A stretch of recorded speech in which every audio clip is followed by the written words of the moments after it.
Hello students, welcome back to our channel. MPPSC prelims से 2026 के लिए कर रहे हैं अपन क्वेश्चन प्रैक्टिस। और आज की जो हमारी ये प्रैक्टिस सीरीज है ये है 39 नंबर की है, 39 नंबर की है, महा रिवीजन सीरीज है। बहुत अच्छे से अपन क्या कर रहे हैं, रिवीजन कर रहे हैं। और ये क्लासें जो है लगातार 1 से शुरू हुई थी और आज ये 39 नंबर तक पहुंच चुके हैं। और यह जो है प्रैक्टिस लगातार जारी रहेगी जब तक कि अपन प्रीलिम्स को क्वालिफाइड नहीं कर लेते हैं। और अपना जो है इस क्षेत्र में लगभग 5 बार जो है प्रीलिम्स क्वालिफाइड हो चुके हैं। और अभी जो है यूजीसी नेट का एग्ज़ाम भी दिया था, तो उसमें भी जो है नेट जो है अपन क्वालिफाइड हो जाएंगे। और बाकी जेआरएफ की जो है देखिए रिजल्ट आने के बाद डिसाइड होगा। तो मेरा मतलब ये है कहने का कि अपनी स्ट्रेटजी जो है प्रॉपर है, इसमें जो है कुछ संशोधन करने की आवश्यकता नहीं है। जो हम कर रहे हैं वो बेस्ट ऑप्शन है। चलिए बात करते हैं अपने क्लास की। और अभी तक यदि आप हमारे चैनल पर नए हैं तो सब्सक्राइब कीजिएगा, जुड़िएगा हमारे साथ में। बेहतर अनुभव है तो इसको जो है निःशुल्क रूप से क्या कीजिएगा, लाभ में लीजिएगा। चलिए देखते हैं। देखिएगा क्वेश्चन है हमारे पास में, प्रीलिम्स 2026 को टारगेटेड क्वेश्चन है ये कि ऋग्वेद के 10वें मंडल के पुरुष सूक्त के अनुसार क्षत्रियों की उत्पत्ति विराट पुरुष के किस अंग से मानी जाती है। तो जैसा कि आप लोगों का कमेंट था कि क्वेश्चन की संख्या भले कम कर दीजिएगा लेकिन एक्सप्लेनेशन जबरदस्त होना चाहिए। तो चलिए, इतने सारे फैक्ट तो लेकर के नहीं आया हूं, लेकिन क्योंकि समय का अभाव है, जिस प्रकार से मैं वर्णन यहाँ पर कर दूंगा तो उसमें से 10 से 15 फैक्ट आपके आसानी से आ जाएंगे। देखिएगा, बात ऋग्वेद की गई है, तो जब हम ऋग्वेद की बात करते हैं, कौन से वेद की, ऋग्वेद की बात करते हैं, तो ऋग्वेद में जो है कुल 10 मंडल हमें देखने को मिलते हैं। कितने मंडल? 10 मंडल जो है हमें यहाँ पर ऋग्वेद में कुल जो है 10 मंडल हमें देखने को मिल जाते हैं। इन 10 मंडल में अगर बात की जाए तो हर मंडल की अपनी अपनी कुछ ना कुछ क्या है, विशेषता है। इसमें कुल जो है 1028 जो है सूक्त देखने को मिलते हैं हमें ऋग्वेद में। कुल कितने सूक्त देखने को मिलते हैं? 1028। अगर पूछे कुल कितने मंत्र देखने को मिलते हैं तो इसमें लगभग 10,557 या 58, यानी कि 10,600 कह सकते हैं अपन। 10,600 ज़्यादा हो जाएगा भाई, 560 कह देता हूँ। 560 जो है लगभग मंत्र देखने को मिल जाते हैं। और इसे जो है 3 भागों में क्या किया जाता है, 3 भागों में से डिवाइड किया गया है। जैसे एक वास्कल है और एक है, इसकी 3 शाखाएं हैं, ये भी आपको क्या करना है, ध्यान रखना है। और 10 मंडल में अगर बात की जाए तो 2 से लगाकर के जो 7 तक के मंडल हैं ये क्या हैं, ऋग्वेद के सबसे प्राचीनतम मंडल हैं। इस बात को आपको क्या ध्यान रखना है। और ऐसे 10 मंडलों में बात करें, फिर हम बात करते हैं 10वें मंडल की कि 10वें मंडल में क्या जानकारी दी गई है। इसमें कई सारे सूक्त हैं, जैसे कि बात की जाए एक नासदीय सूक्त है इसका। ऋग्वेद के 10वें मंडल में कौन सा सूक्त है? एक है नासदीय सूक्त है। एक इसमें जो है नदी सूक्त हमें देखने को मिल जाता है, नदी सूक्त। इसी प्रकार से ऋग्वेद के 10वें मंडल में हमें एक पुरुष सूक्त देखने को मिलता है, पुरुष सूक्त। इस नासदीय सूक्त की जो खास बात है, इसमें ब्रह्मांड की उत्पत्ति के बारे में जो है चर्चा देखने को मिलती है। ब्रह्मांड की उत्पत्ति के बारे में जो है चर्चा देखने को मिलती है। इसमें ऋग्वेद की नदियों की जानकारी मिलती है, लगभग 31 नदियों की जानकारी मिलती है। पुरुष सूक्त में अगर देखेंगे तो इसमें कल्पना की गई है किसकी? विराट पुरुष की कल्पना की गई है। इसकी एक बहुत बड़े जो है पुरुष की कल्पना की गई है, विराट पुरुष की। और इस विराट पुरुष के जो है अलग अलग अंगों से क्या हुई है, अलग अलग जीवों की, यानी कि जो समाज में वर्ण हैं उन वर्णों की क्या हुई है, उत्पत्ति हुई है। जैसे कि हम बात करें, मुख से किसकी उत्पत्ति हुई है, भुजा से किसकी उत्पत्ति हुई है, जंघा से किसकी उत्पत्ति हुई है, और पैरों से जो है किसकी उत्पत्ति हुई है। तो मुख से बात करें जिसकी उत्पत्ति मानी जाती है, ब्राह्मण कहा गया उसे। भुजा से जिसकी उत्पत्ति हुई है उसे क्षत्रिय कहा गया। जंघा से जिसकी उत्पत्ति हुई है उसे वैश्य कहा गया। और पैरों से जिसकी उत्पत्ति हुई है उसे क्या कहा गया, शूद्र कहा गया। लेकिन यहाँ थोड़ी सी जो है समझने की आवश्यकता है।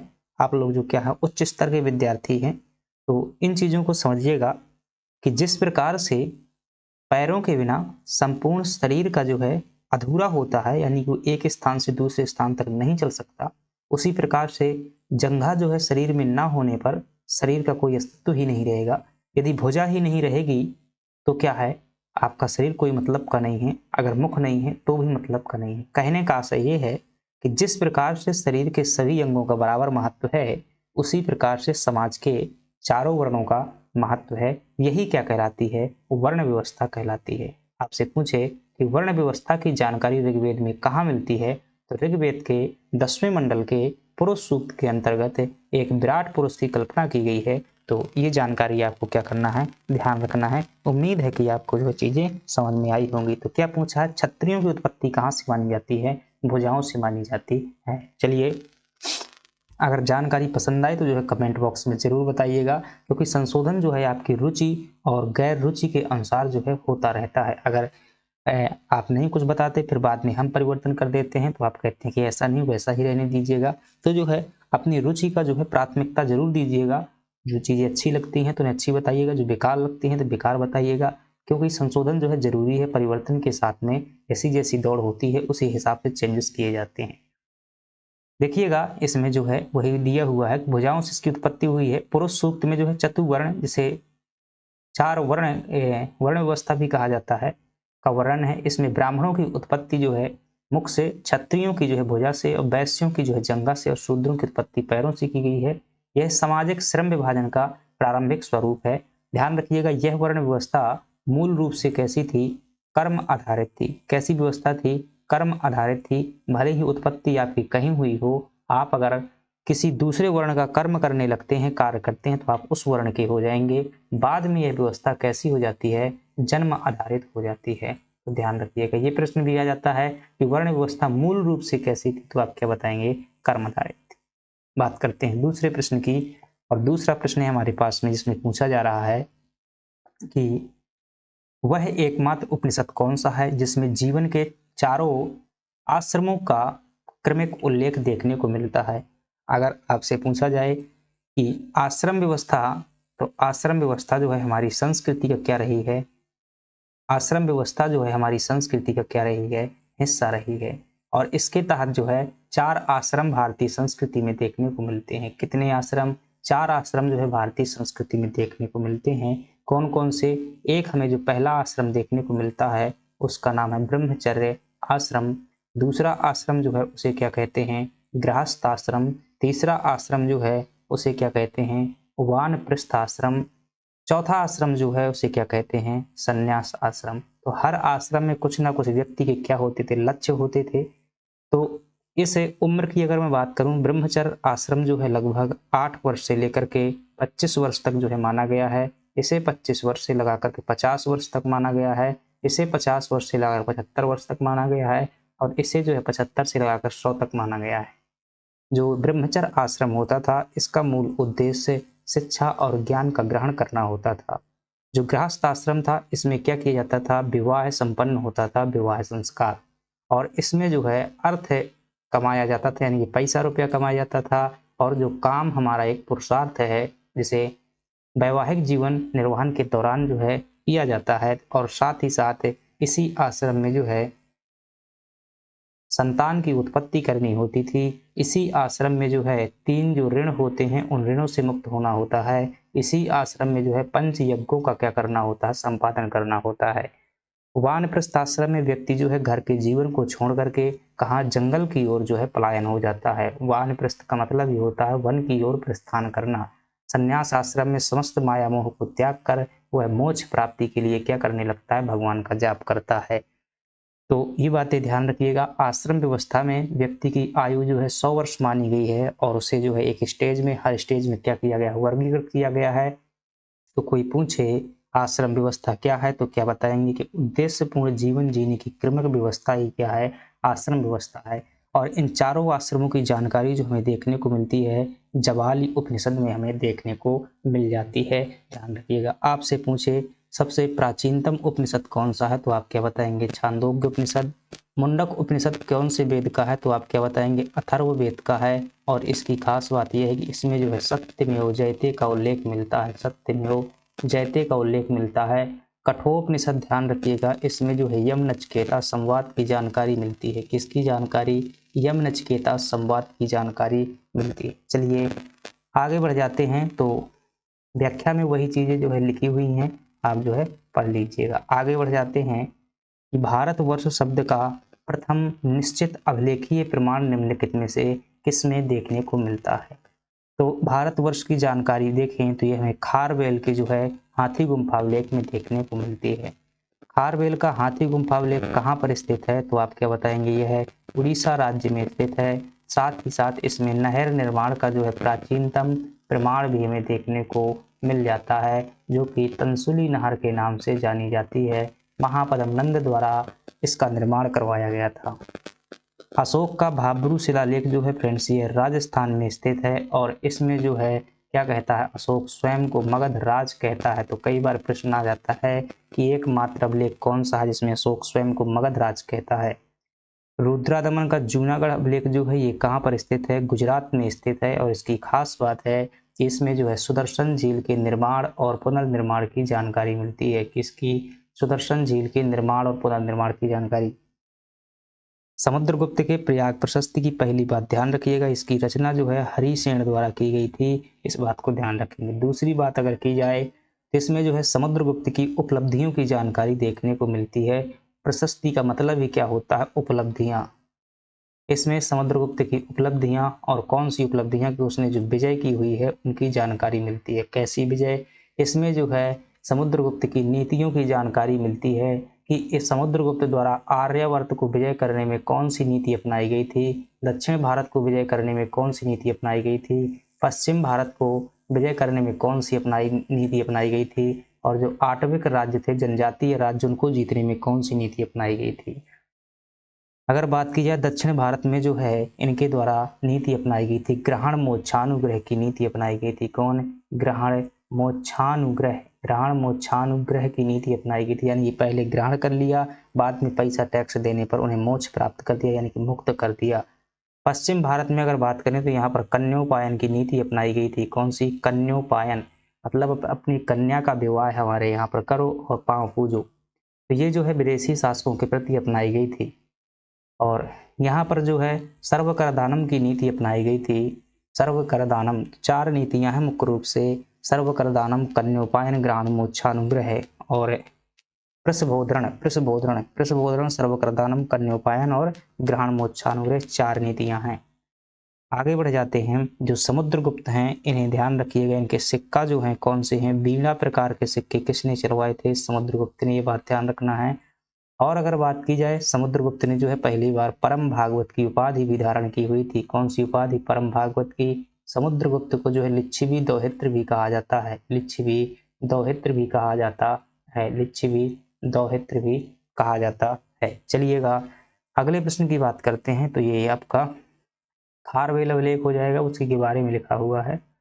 कलिंग नरेश खारवेल के हाथी गुम्फा अभिलेख में जो है प्रथम प्राकृत भाषा में भारद्वास या भारतवर्ष शब्द का जो उल्लेख मिलता है, जो भौगोलिक इकाई के रूप में नाम प्राचीनतम लिखित है। ठीक है, तो भारतवर्ष जो है मैं बता चुका हूँ कि जो संपूर्ण पृथ्वी को कितने सप्त महाद्वीपों में बांटा गया था, हमारे मतलब प्राचीन ज्ञान के अनुसार पूरी पृथ्वी को कितने द्वीपों में, 7 द्वीपों में। उनमें से एक द्वीप था जिसका नाम क्या था, जम्बू द्वीप। और जम्बू द्वीप को जो है 9 वर्ष में डिवाइड किया गया था, 9 वर्षों में डिवाइड किया गया था, जिसमें एक था हमारा कौन सा वर्ष, भारतवर्ष। चलिए आगे बात कर लेते हैं।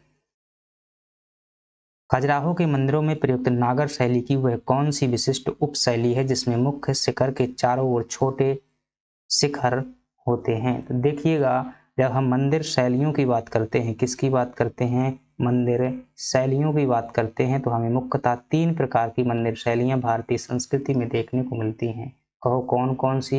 अगर 3 प्रकार की मंदिर शैलियों की बात करेंगे तो एक शैली देखने को मिलती है नागर शैली, एक शैली हमें देखने को मिलती है बेसर शैली, एक शैली हमें देखने को मिलती है कौन सी शैली, द्रविड़ शैली जो है देखने को मिल जाती है द्रविड़ शैली। अगर नागर शैली की बात करेंगे तो ये मुख्यतः हमें उत्तर भारत में देखने को मिल जाती है और यह जो है हमें मूलतः दक्षिण भारत में देखने को मिल जाती है और यह जो है हमें कर्नाटक के आसपास यानी कि बीच वाले हिस्से में देखने को मिल जाती है। ये जो नागर शैली है जितने भी उत्तर भारत के मंदिर हैं इस शैली में है। मोस्ट ऑफ एग्जाम्पल अगर लिख दूं, सिंपल सा लिख देता हूँ कि जितने भी उत्तर भारत के मंदिर हैं, अगर मैं बात करूं खजुराहो के मंदिर जो है हम कह सकते हैं, हालांकि खजुराहो के मंदिर इसकी एक उपशैली है। नागर शैली की क्या है, एक है उपशैली है, उपशैली है, उसे क्या कहते हैं पंचायतन शैली कहा जाता है। कौन सी शैली, पंचायतन शैली। खजुराहो के मंदिर जो है पंचायतन शैली में बने हुए। जो ऐहोल के मंदिर हो जाएंगे, ऐहोल कर्नाटक के, ये कैसे हो जाएंगे बेसर शैली में। और आपका जो मीनाक्षी मंदिर है, इसके अलावा जो पल्लव शासकों द्वारा रथ मंदिर बनवाए गए थे, इसके अलावा जो आपका तंजौर का बृहदेश्वर मंदिर है, ये द्रविड़ शैली में हो जाएंगे। अगर बात की सबसे जो खास विशेषता है द्रविड़ शैली के मंदिरों की, वो है गोपुरम। क्या कहते हैं उसे, गोपुरम कहते हैं, यानी कि बहुत बड़ा प्रवेश द्वार होता था। और यहाँ के मंदिरों की जो प्रमुख विशेषता है उसका है वो चबूतरा। यहाँ के मंदिर जो है चबूतरा के ऊपर बनाए जाते थे और इनका शिखर जो है पिरामिड नुमा होता, मतलब कि ऐसा होता ऊपर की ओर सकरा होता जाता। जो मंदिर की ऊपर वाली टोपी देखेंगे उसी को शिखर बोलते हैं। और इधर का जो शिखर होता है वो मतलब सिंपल ऐसा होता है, इस प्रकार से होता है। ठीक है, ये भी अंतर है। तो ये पंचायतन शैली नागर शैली की जो खजुराहो के मंदिरों में प्रयुक्त नागर शैली की उपशैली पूछ रहा है, पंचायतन हो जाएगी। चलिए आगे बढ़ जाते हैं। खजुराहो के मंदिरों के बारे में अगर देखना हो, चलिए देख लेते हैं। अगर खजुराहो के मंदिरों के बारे में आपसे कोई पूछे कि इनका निर्माण किसके द्वारा करवाया गया था, इन्हें यूनेस्को की विश्व धरोहर में कब शामिल किया गया था। और बात करें यहाँ का जो है खास मंदिर है कंदरिया महादेव मंदिर। कंदरिया महादेव मंदिर जो है खास है, इसका निर्माण जो है किसके द्वारा, विद्याधर द्वारा करवाया गया था। किसके द्वारा, विद्याधर द्वारा। यूनेस्को में जो है 1986 में शामिल किया गया था। निर्माण जो है चंदेल शासकों द्वारा करवाया गया था। मध्य प्रदेश के छतरपुर में यह जो है स्थित हैं। और अगर बात की जाए टी.एस. बर्ट जो है, इन्होंने क्या की हुई थी, खोज की हुई थी। 84 जो है यहाँ मूल रूप से मंदिर थे, 84 मंदिर शुरू में थे। वर्तमान में 22 के आसपास मंदिर बचे हुए हैं। मतंगेश्वर मंदिर एमपीपीएससी 2023 का प्रश्न है। मतंगेश्वर मंदिर अभी जो है यहाँ पर पूजा होती है। इसके अलावा अगर बात करें तो बहुत से मंदिर है भाई, विश्वनाथ मंदिर, बैजनाथ मंदिर, जगदम्बा मंदिर, चित्रगुप्त मंदिर, ये सभी कहाँ पर हैं, खजुराहो में ही देखने को मिलते हैं। दूल्हा देव घेटाई मंदिर सभी खजुराहो में। आगे बढ़ जाते हैं। मांडू स्थित हिंडोला महल की दीवारों का झुकाव कितने डिग्री है जो इसे अपनी विशिष्ट वास्तुकला प्रदान करती है। देखिएगा हिंडोला महल, तो हिंडोला महल फ्रेंड्स याद रखिएगा, ये जैसे आपने झूला देखा हुआ है, क्या झूला देखा हुआ है, तो ये ऐसा लगता है जैसे झुका हुआ लगता है, झूला जैसा जो है झुका हुआ लगता है, क्योंकि इसकी जो दीवारें हैं 77 डिग्री पर क्या है, झुकी हुई है, इसीलिए इसे क्या कहा जाता है, हिंडोला महल कहा जाता है। आप ध्यान रखिएगा किसके बारे में, मांडू के बारे में, इतनी चीजें ध्यान रखेंगे प्रश्न आपका जो है बन जाएगा। क्या रेड कलर भाई दिखता है यहाँ पर, अब मैं कैसे बताऊं कि दिखता है या नहीं दिखता है, कौन सा कलर लेते हैं, चलिए ये दिखेगा। अगर मांडू की बात की जाए तो ये कहाँ पर स्थित है, तो पहली बात ध्यान रखिए धार जिले में स्थित है। फिर आपसे पूछे कि इसे क्या कहते हैं, इसे ध्यान रखिएगा सिटी ऑफ जॉय कहा जाता है। क्या कहा जाता है, सिटी ऑफ जॉय, यानी कि एंजॉय की नगरी कहा जाता है, क्योंकि यहाँ बहुत पर्यटक स्थल है। मांडू को ध्यान रखिएगा, जो रानी रूपमती का महल था, रानी रूपमती का महल जो है कहाँ पर स्थित है, मांडू में स्थित है। आपसे पूछे कि जहाज महल कहाँ पर स्थित है, जहाज महल तो आप क्या बताएंगे, मांडू में स्थित है। आपसे पूछे कि सतखंडी मीनार कहाँ पर स्थित है, कौन सी मीनार, सतखंडी मीनार जो महमूद खिलजी द्वारा बनवाई गई थी यहीं पर स्थित है। आपसे पूछे हुसंग शाह का मकबरा कहाँ पर स्थित है, हुसंग शाह का मकबरा जिसे मध्य प्रदेश का ताजमहल भी कहा जाता है यहीं पर स्थित है। आपसे पूछे रेवा कुंड कहाँ पर स्थित है, तो क्या बताएंगे आप, मांडू में स्थित है। और अगर बात की जाए मांडू से, मांडू का दुर्ग जो है मोहम्मद बिन तुगलक, जो यहाँ का किला है, मांडू का किला है, जिसका मतलब जो किला है उसे मोहम्मद बिन तुगलक द्वारा क्या करवाया गया था, पुनर्निर्माण करवाया गया था, पुनर्निर्माण करवाया गया था। तो इतनी बातें ध्यान रख लेंगे। मांडू में अभी बहुत सारी बातें हैं मांडू में, ठीक है, धार जिले में स्थित है। यहीं पर जो है मांडू में दो झीलें देखने को मिलती हैं, मुंज सागर झील। कौन सी झील, मुंज सागर झील और कपूर सागर झील, मुंज सागर और कपूर सागर। इन्हीं के बीच में जो स्थित है क्या, जहाज महल, एक वो जहाज जैसा दिखता है महल, इनके कारण। चलिए आगे बढ़ जाते। हिंडोला महल चलिए देख लीजिएगा, ये अगली बात करते हैं।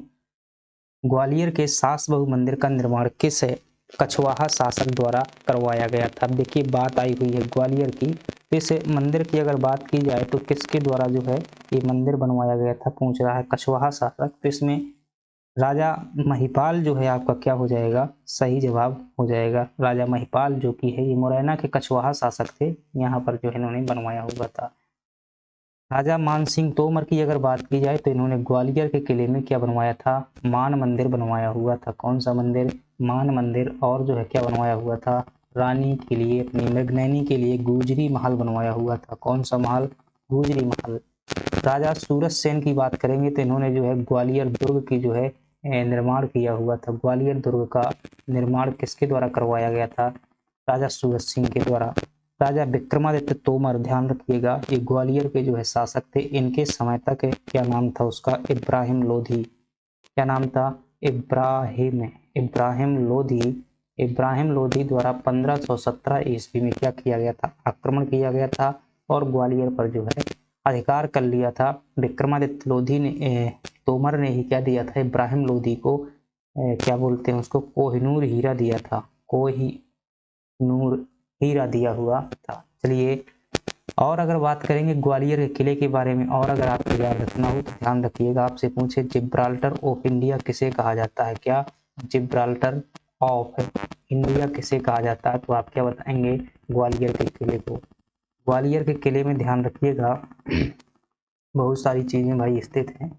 इसे किलों का रत्न भी कहा जाता है। क्या कहा जाता है, किलों का रत्न भी कहा जाता है। किसमें कहा गया है, बाबरनामा में ये जो है कहा गया है। ग्वालियर के किलों की अगर बात करें तो इसके अंतर्गत एक दाताबंदी छोड़ गुरुद्वारा भी देखने को मिल जाएगा। दाताबंदी छोड़ गुरुद्वारा भी आपको यहाँ देखने को मिल जाएगा। और ग्वालियर के किले की बात करेंगे तो ये गोपाचल पर्वत पर बना हुआ है। इस पर्वत पर, गोपाचल पर्वत पर जो है बना हुआ है। चलिए आगे बढ़ जाते हैं, इतनी चीजें काफी हैं।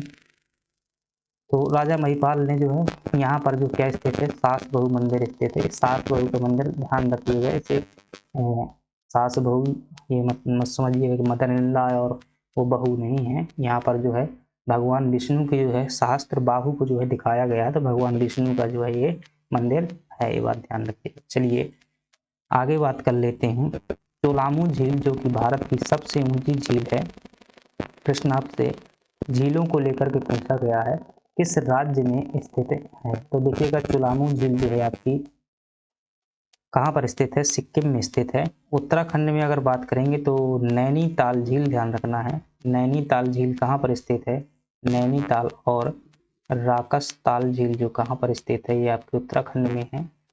और पेंगोंगोत्सो बोलते हैं, क्या बोलते हैं भाई,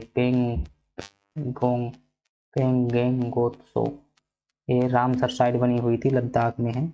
हिमाचल प्रदेश में अगर बात करेंगे तो ठीक है, अगर झीलों की और कुछ बात की जाए, खास खास झीलों की, तो आपसे पूछे लोकटक झील कहाँ पर स्थित है, लोकटक झील। आपसे पूछे शेषनाग झील कहाँ पर स्थित है, आपसे पूछे बैरीनाग झील जो है कहाँ पर स्थित है, आपसे पूछे लोनार झील जो है कहाँ पर स्थित है, लोनार झील। आपसे पूछे चिल्का झील कहाँ पर स्थित है, आपसे पूछे उड़ी, चिल्का झील के बाद आपसे पूछे पुलिकट झील कहाँ पर स्थित है, पुलिकट झील। इसके अलावा आपसे पूछे बेम्बनाथ झील कहाँ पर स्थित है, बेम्बनाथ झील। फिर आपसे पूछे क्या पूछे, बैजनाथ, शेषनाग।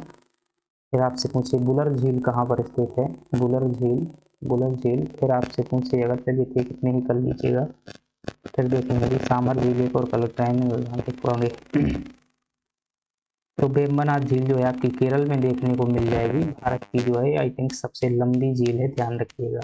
बुलर झील जो है ये जम्मू कश्मीर में स्थित है, मीठे पानी की भारत में सबसे बड़ी झील है। लोकटक झील जो है आपको कहाँ पर देखने को मिल जाएगी, मणिपुर में। शेषनाग झील आपको जम्मू कश्मीर में, और बैरीनाग भी आपको जम्मू कश्मीर में ही देखने को मिल जाएगी।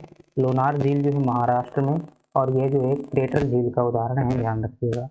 चिल्का झील आपको जो है ये उड़ीसा में देखने को मिल जाएगी। पुलिकल झील जो है आपको तमिलनाडु प्लस आंध्र प्रदेश की सीमा पर देखने को मिलती है। आगे बढ़ जाते हैं। प्रश्न पूछ रहा है आपसे कि आंध्र प्रदेश और तमिलनाडु की सीमा पर स्थित पुलिकट झील को बंगाल की खाड़ी से अलग करने वाले द्वीप का नाम क्या है। तो आपसे प्रश्न क्या पूछ रहा है, पुलिकट झील को लेकर के प्रश्न आया हुआ है। तो देखेंगे पम्बन द्वीप की अगर बात की जाए तो ये तमिलनाडु के पास में स्थित है। कहाँ पर स्थित है, तमिलनाडु के पास स्थित है, तो ये तो नहीं होने वाला है। और व्हीलर द्वीप तो है ये आपका उड़ीसा में स्थित है, तो ये भी नहीं होने वाला है। तो आपका सही जवाब क्या हो जाएगा, श्रीहरिकोटा द्वीप। ये कहाँ पर स्थित है, आंध्र प्रदेश में स्थित है। और जो इसरो का सतीश धवन स्पेस सेंटर, यानी कि जहाँ से चीजें लॉन्च की जाती हैं, उपग्रह वगैरह, श्रीहरिकोटा द्वीप पर है। तो श्रीहरिकोटा द्वीप क्या करता है, बंगाल की खाड़ी से अलग करता है। कुछ इस प्रकार से अगर मैं संरचना बनाऊं, यूं मान लीजिएगा कि यहाँ पर जो है ये आंध्र प्रदेश का ये एरिया मान लेते हैं, ये आंध्र प्रदेश हो जाएगा। और ये कौन सा द्वीप है, ये हो जाएगा श्रीहरिकोटा द्वीप। और यहाँ पर जो झील हो जाएगी इसे क्या कहेंगे, पुलिकट झील कहेंगे। ठीक है, तो पुलिकट झील जो है अब सागर बीच में आ जाता है, कौन, श्रीहरिकोटा द्वीप। ये कई बार प्रश्न आ जाता है कि श्रीहरिकोटा द्वीप जो है किस झील के किनारे स्थित है।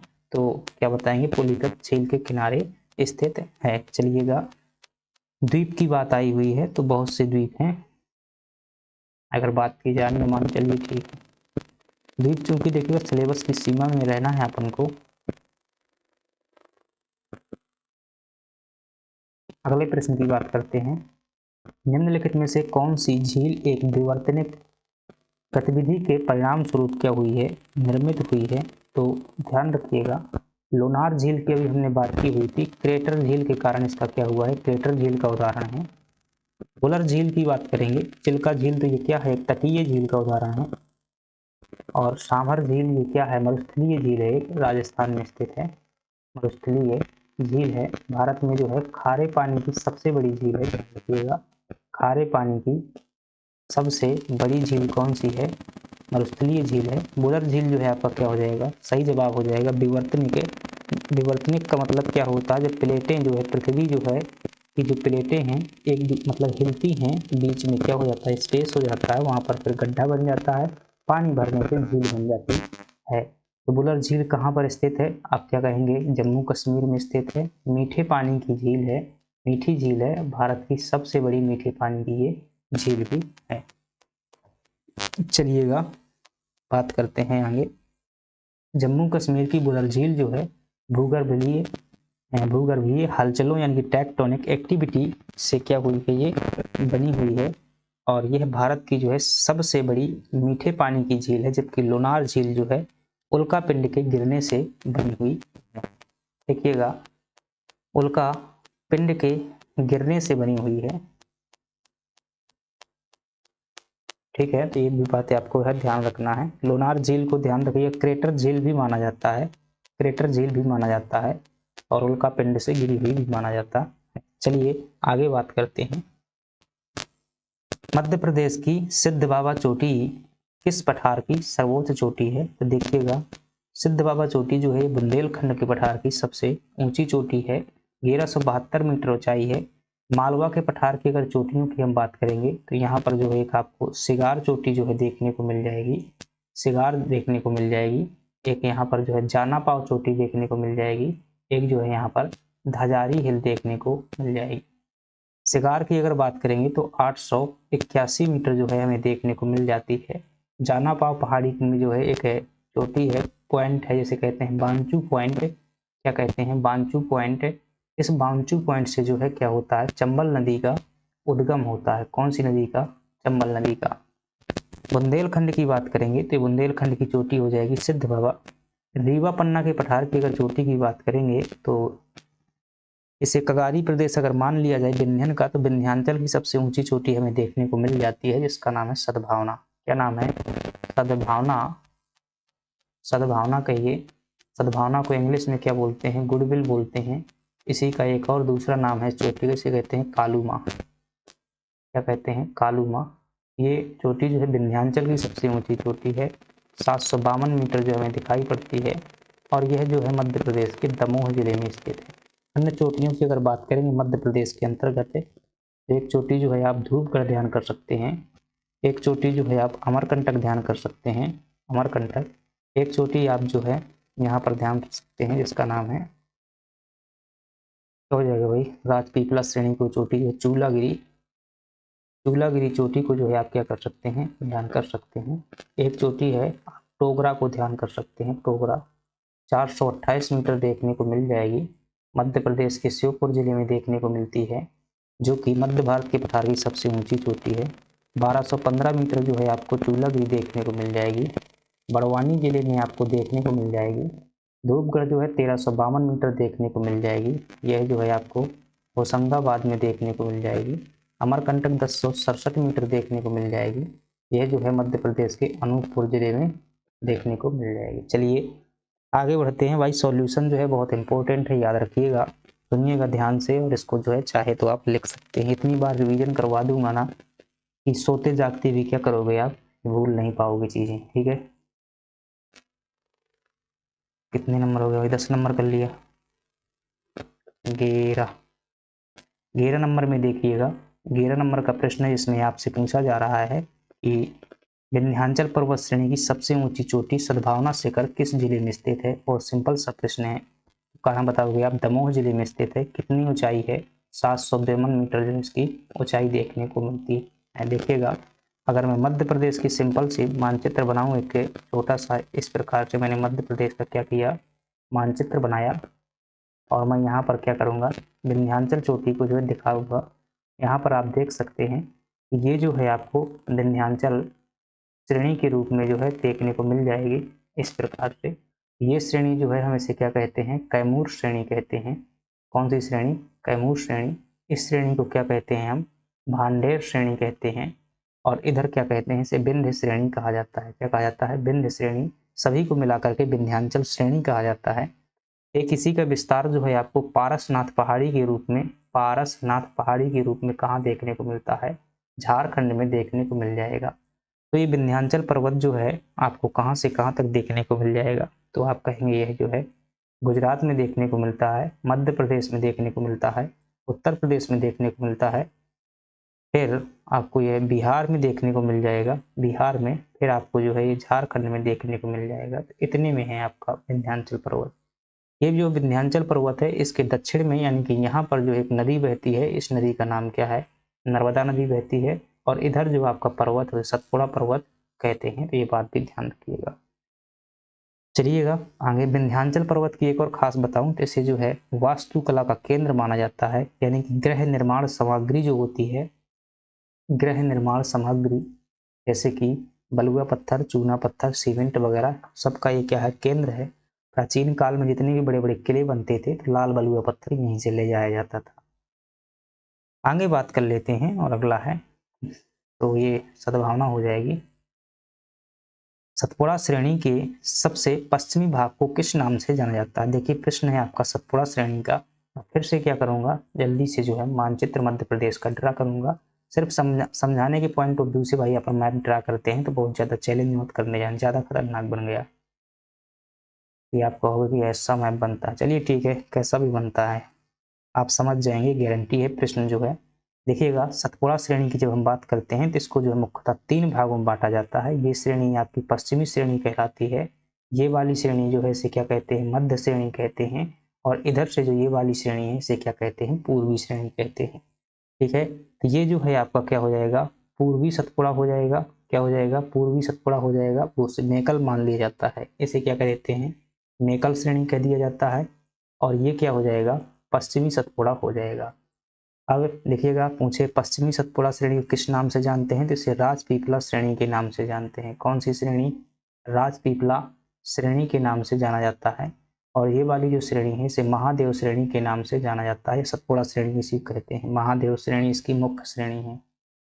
अगर इनकी चोटियों की बात की जाए कि भाई कौन सी चोटी, यहाँ की जो सबसे ऊंची चोटी है इसका नाम क्या है, चूलागिरी जो है, चूलागिरी ये क्या है, पश्चिमी श्रेणी की सबसे ऊंची चोटी है जिसकी ऊंचाई 1215 है। और यहाँ पर जो सबसे ऊंची चोटी है उसका नाम क्या है, ध्रुवगढ़ जो है इसकी सबसे ऊंची चोटी है जिसकी ऊंचाई 1352 मीटर है। कंफ्यूज मत होइएगा, 1350 भी कहीं कहीं मिल जाता है। मैकाल श्रेणी की सबसे ऊंची चोटी है उसका नाम है क्या, अमरकंटक। यहाँ की सबसे ऊंची चोटी है 1067 मीटर देखने को मिल जाती है। अमरकंटक से मुख्यतः दो नदियां जिसका नाम है सोन और नर्मदा का क्या होता है, उद्गम होता है। अमरकंटक को ध्यान रखिएगा तीर्थराज के नाम से भी जाना जाता है क्योंकि यहाँ बहुत सारे तीर्थ स्थल स्थित हैं। जो ये चूलागिरी पर्वत चोटी है यहीं पर एक जैन धर्म का तीर्थ स्थल स्थित है जिसे क्या कहते हैं, 52 गजा के नाम से जाना जाता है। तो 52 गजा जैन तीर्थ स्थल कहाँ पर है, यहीं पर स्थित है। क्या कहता है, पश्चिमी भाग को किस नाम से जानते हैं, तो राजपीपला श्रेणी हो जाएगा। चलिएगा अगले प्रश्न की बात कर लेते हैं। अगला प्रश्न है, तो ये व्याख्या में अपन जो है बात कर चुके हैं, वही सब लिखा हुआ है व्याख्या में।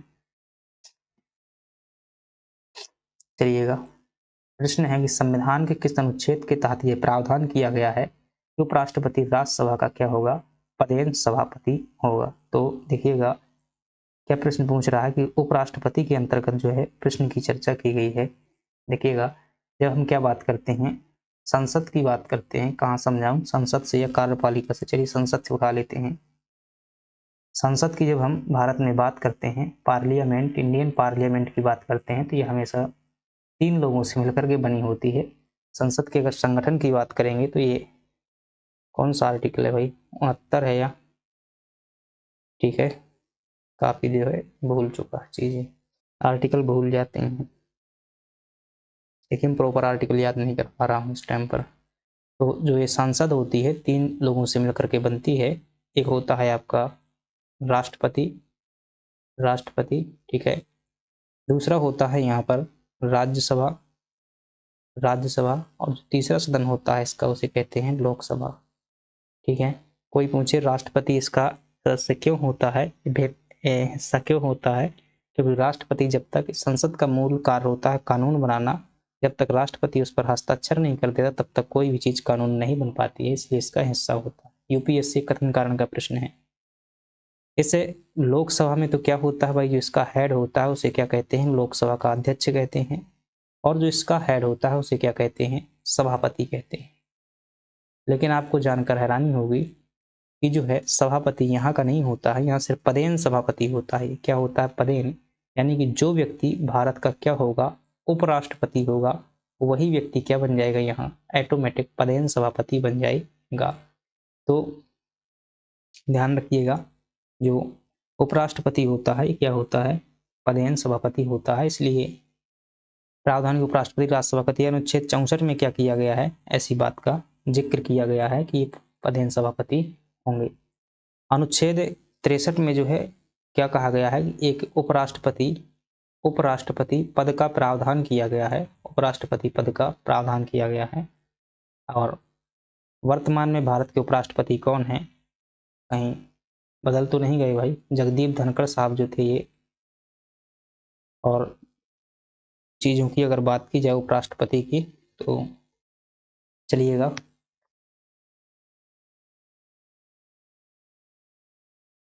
देखिएगा अनुच्छेद 64 और 89 स्पष्ट उल्लेख करते हैं पद के कारण राज्यसभा का सभापति होगा, उस दौरान जो है कोई लाभ का पद धारण नहीं करेगा। चलिएगा भारत के महान्यायवादी के संबंध में, लेकिन 1 मिनट रुकिएगा यार।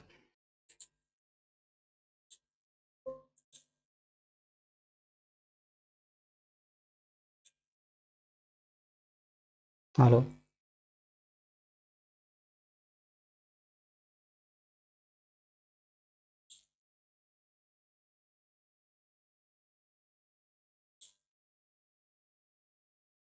चलिएगा आपसे प्रश्न पूछा जा रहा है कि भारत के महान्यायवादी, क्या प्रश्न है, भारत के महान्यायवादी को लेकर के प्रश्न पूछा गया है।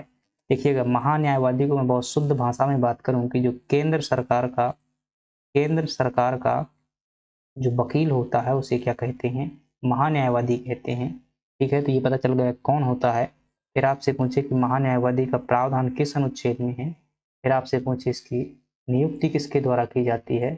फिर आपसे पूछे इसका कार्य क्या होता है।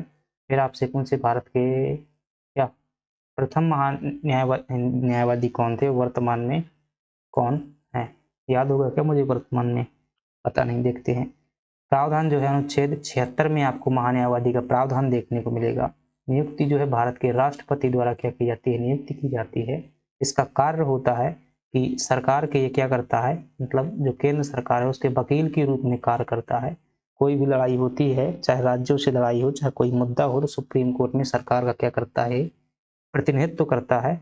जो MC शीतलवाड़ साहब थे, शीतलवाड़, MC शीतलवाड़, ये क्या थे, भारत के प्रमुख प्रथम महान्यायवादी थे।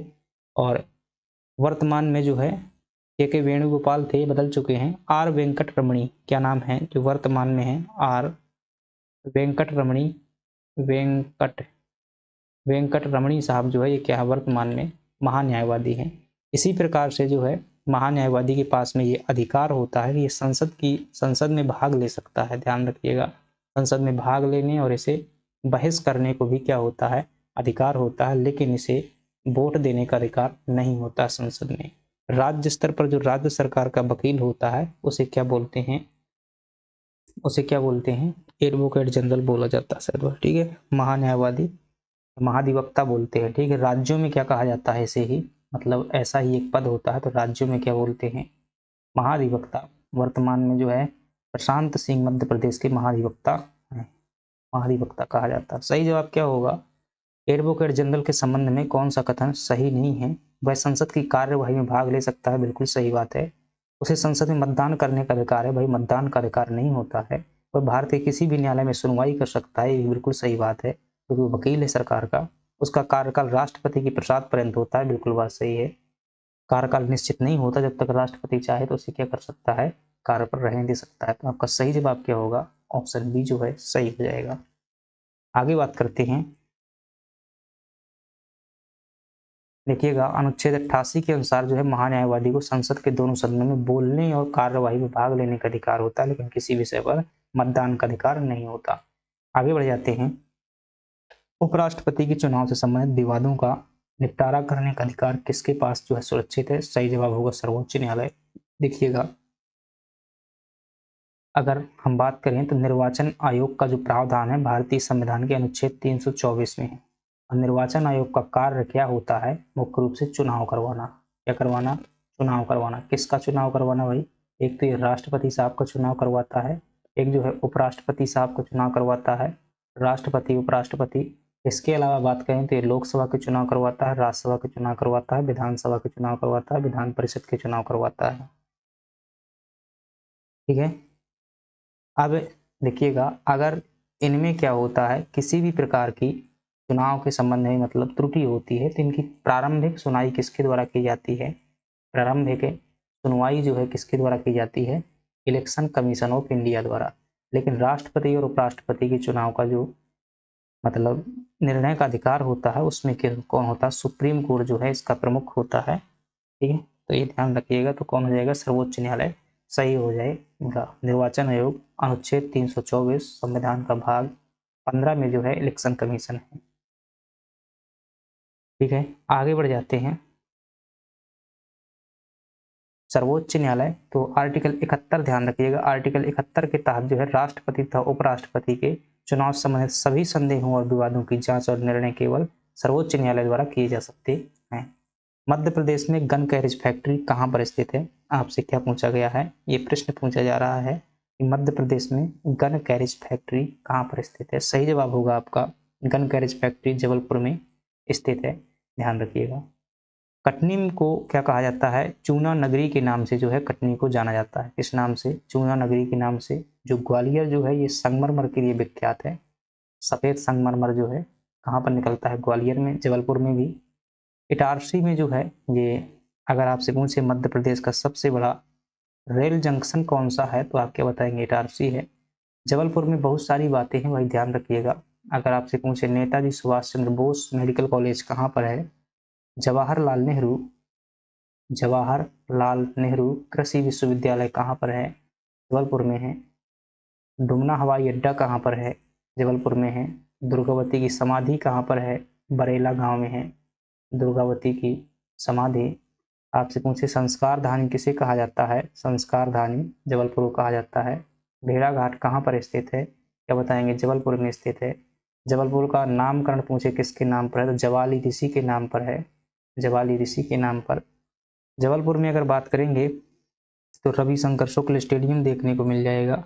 रविशंकर शुक्ल स्टेडियम देखने को मिल जाएगा जबलपुर में। और अगर बात करेंगे तो मदन महल स्थित है। मदन महल जबलपुर में स्थित है। जबलपुर में आपको जो है संग्राम सागर देखने को मिल जाएगा। संग्राम सागर देखने को मिल जाएगा। जबलपुर में आपको लम्हेटा हिल्स देखने को मिल जाएगी जबलपुर में। और अगर बात करेंगे तो कई बहुत सारी चीज़ें हैं। टिपरी देखने को मिल जाएगा, ट्रॉपिकल फॉरेस्ट रिसर्च इंस्टीट्यूट। इसी प्रकार से यहाँ स्टेट फॉरेस्ट रिसर्च इंस्टीट्यूट भी देखने को मिल जाएगा। यहाँ पर जो है राष्ट्रीय जो एसटी स्वास्थ्य अनुसंधान केंद्र है ये भी यहाँ देखने को मिल जाएगा। चलिए आगे बढ़ जाते हैं। जबलपुर मध्य प्रदेश के प्रमुख रक्षा उद्योग केंद्रों में से एक है। यहाँ पर जो है देखिएगा गन कैरेज फैक्ट्री यहीं पर है, ऑर्डिनेंस फैक्ट्री यहीं पर है, व्हीकल फैक्ट्री जैसे महत्वपूर्ण संस्थान यहाँ पर हैं। मध्य प्रदेश के किस उद्योग को सूती वस्त्र उद्योग की राजधानी कहा जाता है? किस औद्योगिक केंद्र को? देखिएगा इंदौर को जो है क्या कहते हैं? सूती वस्त्र उद्योग की राजधानी कहते हैं। नोट कर लीजिएगा। अगर आपसे पूछे राजधानी को लेकर के, मध्य प्रदेश में राजधानी को लेकर के प्रश्न पूछे तो ध्यान रखिएगा। आपसे पूछे मध्य प्रदेश की मध्य प्रदेश की राजधानी क्या है? तो ये बहुत सिंपल सा सवाल है, आपको पता होगा। फिर आपसे पूछे मध्य प्रदेश की खेल राजधानी क्या है? मध्य प्रदेश की उद्योग राजधानी क्या है? मध्य प्रदेश की ऊर्जा राजधानी क्या है? मध्य प्रदेश की क्या पर्यटक राजधानी क्या है? पर्यटक राजधानी क्या है? मध्य प्रदेश की पर्यटक राजधानी क्या है? उसे आपसे बता देंगे आप। फिर आपसे पूछे मध्य प्रदेश की जो है खनिज राजधानी क्या है? खनिज राजधानी क्या है? तो इतनी चीज़ें आपको कम से कम क्या करना है, ध्यान कर लेना है। तो राजधानी तो क्या हो जाएगी आपकी? भोपाल हो जाएगी। एक जो है संस्कार धानी पूछ लेता है। संस्कार धानी पूछे, संस्कार धानी ये जबलपुर है, जबलपुर हो जाएगी। खेल राजधानी आपकी इंदौर हो जाएगी। उद्योग राजधानी भी आपकी इंदौर हो जाएगी। ऊर्जा राजधानी आपकी सिंगरौली हो जाएगी, सिंगरौली हो जाएगी। पर्यटक राजधानी जो है आपकी पचमढ़ी हो जाएगी, पचमढ़ी हो जाएगी। खनिज राजधानी आपकी बालाघाट हो जाएगी। क्या हो जाएगी? बालाघाट हो जाएगी। चलिए आगे बढ़ जाते हैं। मध्य प्रदेश में प्रथम चीनी मिल जावरा शुगर मिल की स्थापना किस वर्ष और कहां पर की गई थी? देखिएगा अगर हम बात करते हैं जावरा शुगर मिल की स्थापना 1934 में की गई थी और यह रतलाम में स्थित है। तो शुगर मिल यानी कि शुगर फैक्ट्री को ये क्या करता है? देखिएगा अगर आपसे पूछे, अच्छा प्रश्न बता रहा हूँ, आपसे पूछे भोपाल शुगर मिल कहाँ स्थित है? क्या भोपाल शुगर मिल कहाँ पर स्थित है? क्या जवाब देंगे? सीहोर में स्थित है, ध्यान रखिएगा। सीहोर में स्थित है भोपाल शुगर मिल जो है आपकी यहाँ पर स्थित है।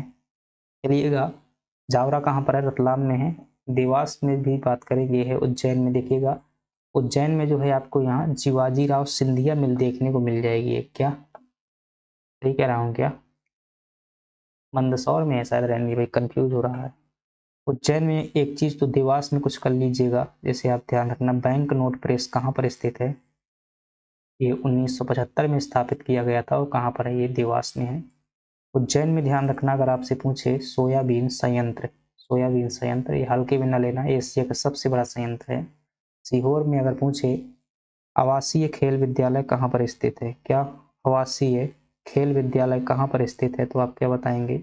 सीहोर में स्थित है आवासीय खेल विद्यालय। चलिए बढ़ जाते हैं, अगले प्रश्न की बात कर लेते हैं कि भारत के स्पेस विजन 2040 के तहत किस वर्ष तक चंद्रमा पर पहले भारतीय को भेजने का लक्ष्य रखा गया है? देखिएगा स्पेस विजन यानी कि अंतरिक्ष को लेकर के भारत सरकार का लक्ष्य है जो कि 2040 है। स्पेस विजन के तहत किस वर्ष तक चंद्रमा पर जो है पहले भारतीय को भेजने का लक्ष्य रखा गया है भारत सरकार द्वारा? तो आप क्या बताएंगे भाई, उसमें नाम ही स्पष्ट कर दिया है 2040 तक, तो आपका क्या सही जवाब हो जाएगा? 2040 तक जो है यह लक्ष्य रखा गया है। देखिए अंतरिक्ष से संबंधित बात आई हुई है, तो आपसे पूछे अंतरिक्ष में जो कचरा होता है उसे क्या कहा जाता है, तो आप ध्यान रखेंगे उसे कहा जाता है डेब्रीज कहा जाता है। दूसरी बात की जाए अंतरिक्ष में के संबंध में ध्यान रखना है, अगर आपसे पूछे कि चंद्रमा पर जाने वाला प्रथम मानव कौन सा था, चंद्रमा पर जाने वाला प्रथम मानव कौन सा था, तो क्या बताएंगे आप? क्या बताएंगे भाई? नील आर्मस्ट्रॉन्ग जो है चंद्रमा पर जाने वाले क्या थे, ये प्रथम व्यक्ति थे नील आर्मस्ट्रॉन्ग। आपसे पूछे कि प्रथम भारतीय कौन थे जो चंद्रमा पर गए थे, तो लीडर राकेश शर्मा का नाम ध्यान रखना। लीडर राकेश शर्मा जो है चंद्रमा पर जाने वाले प्रथम व्यक्ति हैं। फिर आपसे पूछे चंद्रमा जो होती है, चंद्रमा जो होती है किसका उपग्रह है, तो आप क्या बताएंगे? पृथ्वी का एक क्या है? उपग्रह है। चंद्रमा पर जो है भारत के 3 मिशन भेजे जा चुके हैं, पहला, दूसरा और तीसरा। पहले की बात करें 2008 में भेजा गया था, दूसरे की बात करेंगे 2019 में भेजा गया था, तीसरे की बात करेंगे तो ये 2024 में जो है चंद्रयान 3 भेजा गया। 24 में है 23 में? ठीक है, देखिएगा 23 से 24 बात करते हैं आगे।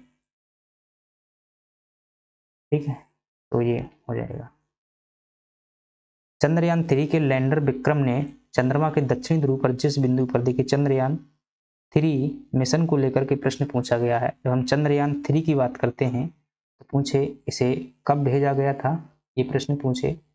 फिर पूछे ये मतलब पहुंचा कब था, पहुंचा कब था। फिर पूछे इसे उस वाहन का नाम क्या था जिसके भेजा गया था।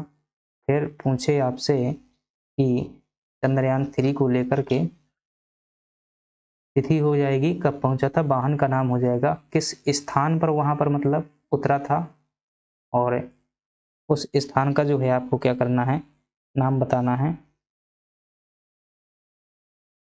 ठीक है, तो चलिएगा चंद्रयान 3 की बात करते हैं, तो ये जो है 14 जुलाई को क्या किया गया था, भेजा गया था। पहुंचा कब था?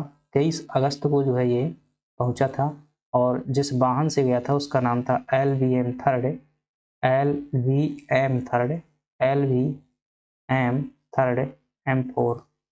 ठीक है, ये वाहन से जो है वो पहुंचा हुआ था। 23 अगस्त को हम क्या मनाते हैं, राष्ट्रीय अंतरिक्ष दिवस मनाते हैं, क्योंकि इस दिन चंद्रमा पर जो है सॉफ्ट लैंडिंग हमने करवाई हुई थी। और ये जो है जहां पर मतलब क्या है लैंडिंग हुई थी, उस स्थान को जो है शिव शक्ति पॉइंट कहते हैं। ठीक है, जहां पर पद चिन्ह पड़े हुए थे, मतलब जहां पर पद चिन्ह है उसे क्या कहते हैं, तिरंगा चिन्ह कहते हैं, तिरंगा बिंदु कहते हैं। और अगर बात करेंगे इसमें, अगर पूछे चंद्रयान 3 में रोवर था उसका क्या नाम था, फिर आपसे पूछे जो इसका लैंडर था उसका क्या नाम था, तो लैंडर का नाम क्या था, विक्रम जो है लैंडर का नाम था, और रोवर का नाम क्या था, प्रज्ञान जो है रोवर का नाम था।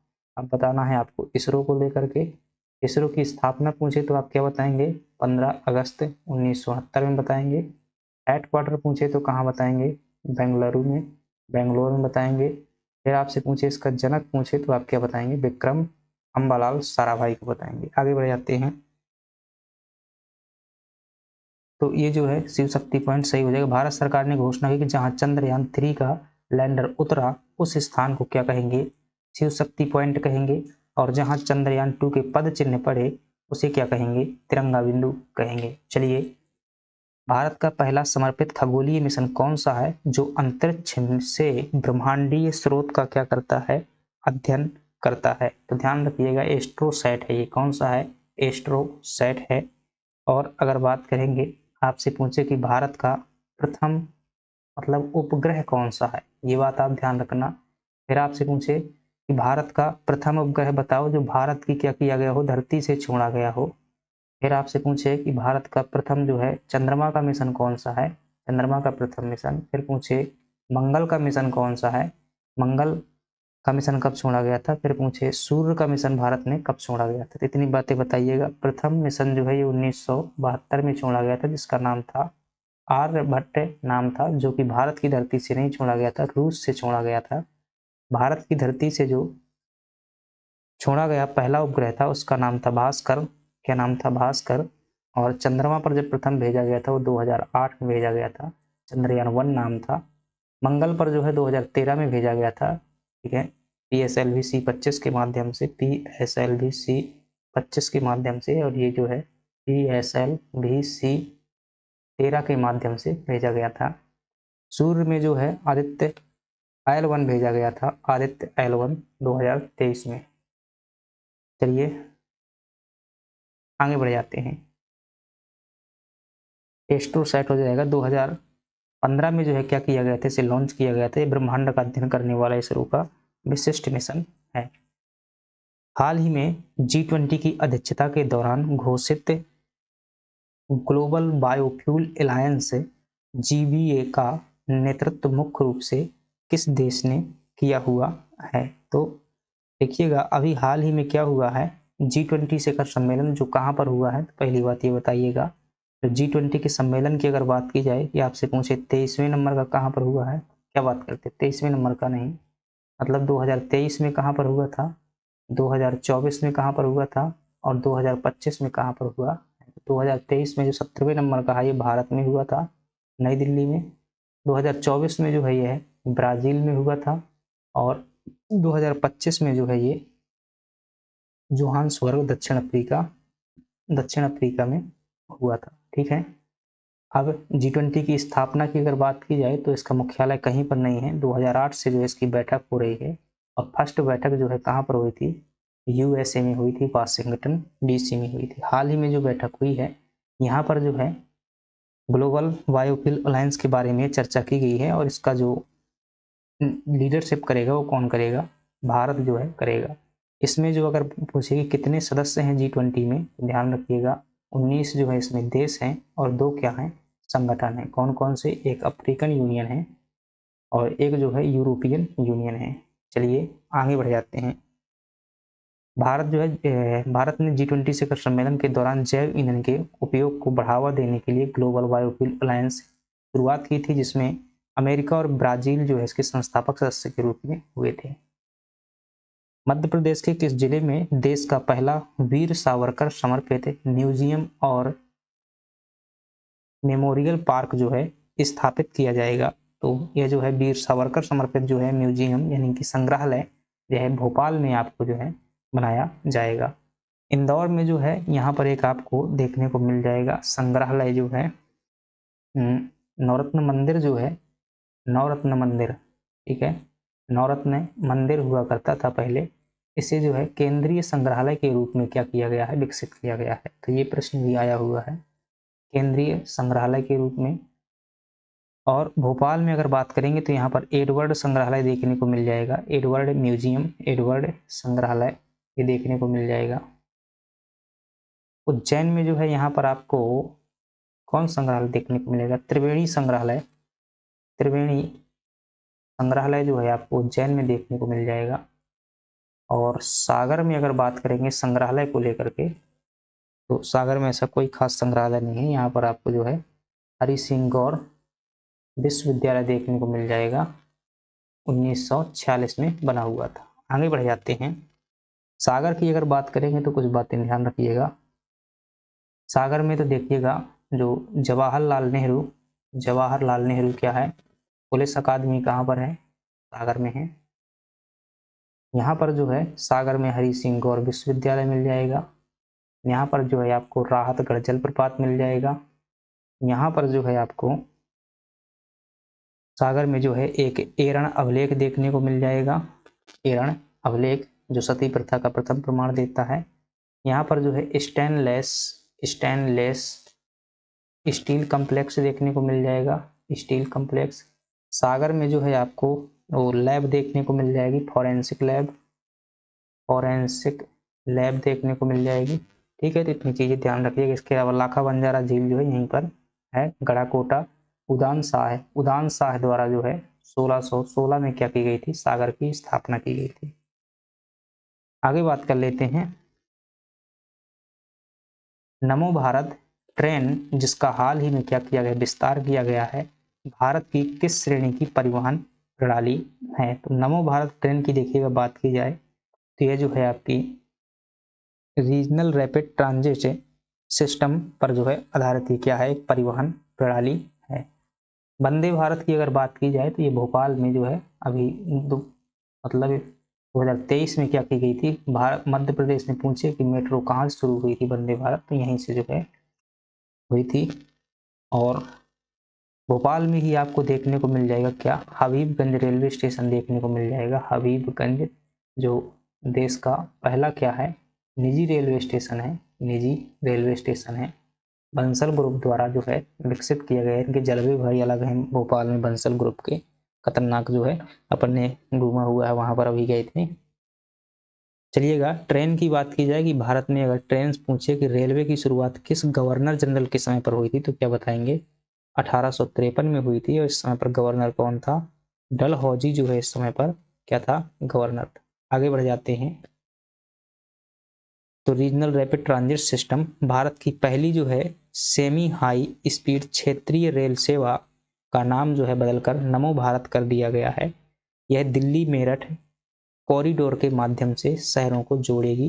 देखिएगा, क्षेत्रीय रेल सेवा है और कैसी है, हाई स्पीड है। सामान्यतः हाई स्पीड ट्रेनें जो है लंबी दूरी के लिए बनाई जाती हैं, तो क्षेत्रीय स्तर की है, इसी का नाम क्या है, नमो भारत है। रोबोटिक्स के संदर्भ में क्या बताना है आपको, एक्यूरेसी और रिपीटेबिलिटी के बीच मुख्य अंतर क्या है, तो देखिएगा ये अच्छा क्वेश्चन है आपका रोबोट के अंतर्गत। इसका सही जवाब हो जाएगा ऑप्शन बी, एक्यूरेसी लक्ष्य तक पहुंचने की क्षमता है, जबकि रिपीटेबिलिटी जो है उसी बिंदु पर बार बार लौटने की क्षमता है। अब मैं कैसे समझाऊं इनको, अगर आपने औद्योगिक रोबोट देखे हुए हैं, कौन से रोबोट जो उद्योगों में काम करते हैं, औद्योगिक रोबोट, और इसमें से जो अगर बात करेंगे तो पहला औद्योगिक रोबोट जो था यूनिमेट, ये पहला रोबोट था। अब भारत का पहला औद्योगिक रोबोट की बात की जाए तो ब्रावो जो है, बात कर रहा हूँ सही, ब्रावो, ठीक है। तो ब्रावो क्या है, भारत का जो है पहला औद्योगिक रोबोट है। अब इसमें कई काम ऐसे होते हैं कि सिर्फ एक चीज़ यहाँ आना फिर यहाँ आना, इतना करना ही क्या होता है, काम होता है। तो रोबोट जो है आगे पीछे होते रहते हैं, तो इसी क्या बोलते हैं, रिपीटेबिलिटी बोलते हैं। एक्यूरेसी का मतलब क्या होता है, टारगेट तक जो है पहुंचना। अब चलिए रोबोट से जुड़ी हुई कुछ बातें देख लेते हैं। रोबोट के बारे में अगर पूछे कि रोबोट शब्द जो है किस भाषा का है, ये ध्यान रखना है। किस के द्वारा दिया गया था, ये ध्यान रखना है। फिर आपसे पूछे कि रोबोट के नियम जो है किसने दिए हुए थे। फिर आपसे पूछे रोबोट का जनक किसे कहा जाता है। देखिएगा, शब्द जो है चेक भाषा का है, जिसका अर्थ होता है बंधुआ मजदूर। यह शब्द जो है कॉरेल कोपेक के द्वारा दिया गया था, कॉरेल कोपेक के द्वारा। नियम जो है किसके द्वारा दिए गए थे, आइसेक आइसेक ऑसिमोव द्वारा जो है, ये आसिमोव द्वारा नियम दिए गए थे। जनक की बात करेंगे तो जोसेफ एंजिल बर्गर जो है, एंजिल बर्गर को क्या कहा जाता है, जोसेफ एंजिल बर्गर को जनक कहा जाता है। आगे बढ़ जाते हैं। मानवीय चेहरे के भावों को पढ़ने और प्रतिक्रिया देने में सक्षम सोफिया रोबोट को किस कंपनी ने विकसित किया गया था। देखिए, सोफिया की बात करेंगे, इसकी सोफिया की बात करेंगे तो सर्वाधिक विकसित जो है ये क्या है, एक पहले ध्यान रखिएगा, यह जो है ह्यूमनॉइड जो है क्या है, रोबोट है, ह्यूमनॉइड रोबोट है। दूसरी बात ध्यान रखना, इसे नागरिकता किसी देश ने दी हुई थी, उसका नाम क्या है, सऊदी अरब नाम के जो है देश द्वारा इसे नागरिकता दी गई थी।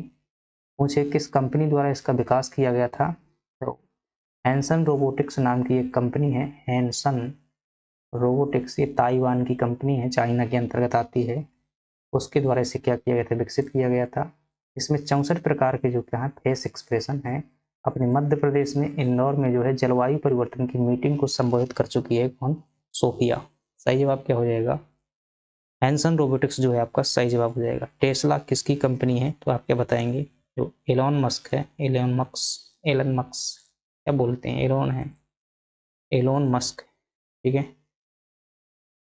अगला प्रश्न है हमारे पास में, रानी दुर्गावती श्री अन्न प्रोत्साहन योजना का मुख्य उद्देश्य मध्य प्रदेश की जनजातियों के बीच किसे बढ़ावा देना है, ये आपको बताना है। देखिएगा, ये रानी दुर्गावती जो श्री अन्न प्रोत्साहन योजना थी, ये वर्ष 2023 की योजना थी और इसका मुख्य जो उद्देश्य था मोटे अनाज को क्या करना, बढ़ावा देना। ये पूरे मध्य प्रदेश में लागू थी। इसके तहत 10 रुपया किलो के हिसाब से क्या किया जाएगा, किसानों को जो है पैसा दिया जाएगा। अगर मान लो कोई 1 कुंटल निकालता है यानी कि 100 किलो मोटा अनाज पैदा करता है, उसे 10 रुपया किलो के हिसाब से जो है गवर्नमेंट प्रॉफिट देगी उसे, यानी कि मोटा अनाज को प्रोत्साहित करने के लिए ये योजना थी। चलिए, तो देख सकते हैं कोदो कुटकी मोटे अनाजों के उत्पादन को बढ़ावा देने के लिए योजना शुरू की गई थी, जिसमें जनजातीय आय की वृद्धि हो। अगला प्रश्न है, मध्य प्रदेश की भगवान बिरसा मुंडा स्वरोजगार योजना के तहत विनिर्माण क्षेत्र के लिए अधिकतम कितनी जो है इसमें वित्तीय सहायता दी जाती है। अब देखिएगा, जो विनिर्माण क्षेत्र के लिए है बिरसा मुंडा स्वरोजगार योजना की अगर बात करेंगे तो यह योजना जो है 6 सितंबर 2022 की क्या है योजना है। जो SC/ST के व्यक्ति हैं, SC/ST के व्यक्ति हैं, उन्हें जो है 1 लाख से लगाकर 50 लाख रुपए तक का लोन इसमें दिया जाता है। अगर बात की जाए, अगर आप सेवा क्षेत्र का उद्योग खोलते हैं तो आपको अधिकतम राशि 25 लाख दी जाएगी। अगर आप विनिर्माण क्षेत्र यानी कोई उद्योग खोलते हैं विनिर्माण क्षेत्र में तो आपको राशि कितनी 1 से 50 लाख तक जो है लोन दिया जाएगा। तो सही जवाब क्या हो जाएगा, उद्योग क्षेत्र का है तो 1 से 50 लाख हो जाएगी। चलिए लास्ट प्रश्न देख लेते हैं। लास्ट प्रश्न है, क्या बात करता है भाई, अपन ने क्या बताया, 50 ही तो बताया है।